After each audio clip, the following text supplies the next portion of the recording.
राहुल आवाडे यांच्या हस्ते तारदाळमध्ये 1 कोटी रुपयांच्या विकास कामांचा शुभारंभ। आमदार प्रकाश आवाडे यांच्या विशेष प्रयत्नातून 1 कोटी रुपये मंजूर करण्यात आलेल्या तारदाळ येथील विविध विकास कामांचा शुभारंभ माजी जिल्हा परिषद सदस्य राहुल आवाडे यांच्या हस्ते शनिवारी करण्यात आला। यावेळी राहुल आवाडे यांनी सांगितले की तारदाळ खोतवाडीचा विकास डोळ्यासमोर ठेवून असणाऱ्या प्रलंबित समस्या सोडवण्याची जबाबदारी आमची असून मंजूर असणारी कामे दर्जेदार करणार असल्याचे त्यांनी सांगितले।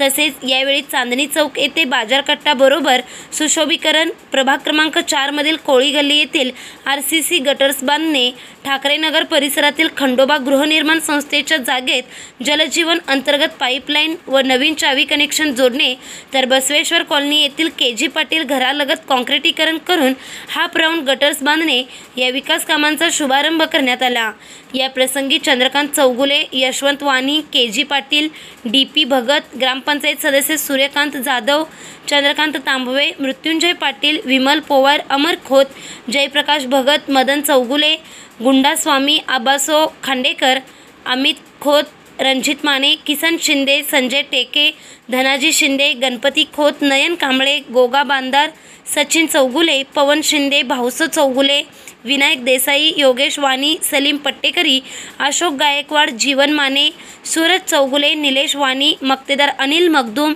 अविनाश पाटील, श्री भोजकर यांच्यासह तारदाळ खोतवाडीमधील ग्रामस्थ उपस्थित होते। चॅनेलला सबस्क्राइब करा आणि परिसरातील ताज्या घडामोडी सर्वात आधी बघण्यासाठी बेल आयकॉनला क्लिक करा।